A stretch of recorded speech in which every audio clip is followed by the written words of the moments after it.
শহরের কাছেই এক গ্রামে বাস করত এক কৃষক, তার স্ত্রী এবং তাদের ৩ কন্যা। কৃষক ছিল খুবই দরিদ্র, কোনো রকমে তাদের সংসার চলত। তবে কৃষকের ৩ মেয়ে ছিল খুবই গুণবতী ও বুদ্ধিমতী। কৃষক জমিতে ফসল ও সবজি চাষ করত ও বাজারে বিক্রি করত। এভাবেই তাদের সংসার চলত। কিছু কি রান্না করেছো? ঘরে তো তেল লবণ কিছু নেই। দেখি, বাজারে কিছু সবজি বিক্রি করে কিনতে হবে।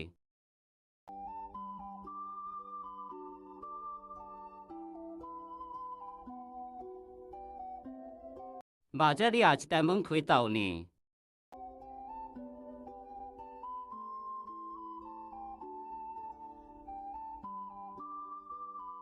কিছুদিন পর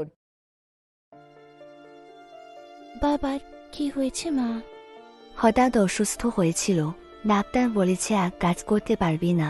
এখন কিভাবে যে আমাদের সংসারটা চলবে? তুমি চিন্তা করো না মা, আমরা অবশ্যই কিছু একটা করব। তারপর কৃষকের ৩ মেয়ে আলোচনা করে তারা কি কাজ করবে এবং তাদের সংসারের অভাব দূর করবে। এখন আমাদেরকেই কিছু করতে হবে। হ্যাঁ, কিন্তু আমরা কি করতে পারি? আমরা যদি পোশাক তৈরি করি। কিন্তু আমরা কাপড় পাবো কোথায়? সুতা ও কাপড়ও যদি আমরাই তৈরি করি। হ্যাঁ, করাই যায়, আমাদের কাছে কাপড় তৈরির উপকরণ রয়েছে। তারপর তারা কাপড় ও সুতা তৈরির উপকরণ জোগাড় করে এবং তাদের সামান্য কিছু টাকা নিয়ে পোশাক তৈরির পুরনো যন্ত্র ক্রয় করে। আমরা কে কোন কাজটি করব? কাজ ভাগ করে নিলে কাজ সহজ হবে। ঠিক আছে, চলো শুরু করা যাক। কোনো কিছু না করার থেকে কিছু করার চেষ্টা করাই ভালো।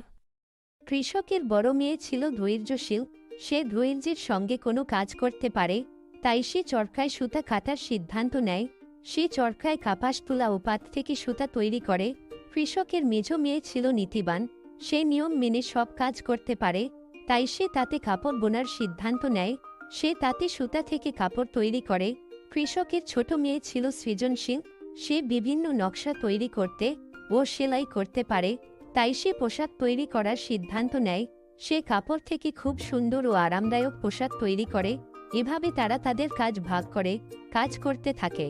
অনেক দিন পর তাদের তৈরি পোশাক মানুষ পছন্দ করতে শুরু করে এবং তাদের পোশাকের খবর দূর দূরান্তে ছড়িয়ে পড়ে। অনেক মানুষ তাদের তৈরি পোশাক কিনতে আসে। তাদের পোশাক তৈরির কাজ বাড়তে থাকে এবং তাদের সাথে আরও অনেকে কাজ করতে শুরু করে। এভাবে তাদের পরিবারের অভাব দূর হয়। আরও গল্প দেখতে চ্যানেলটি সাবস্ক্রাইব করুন।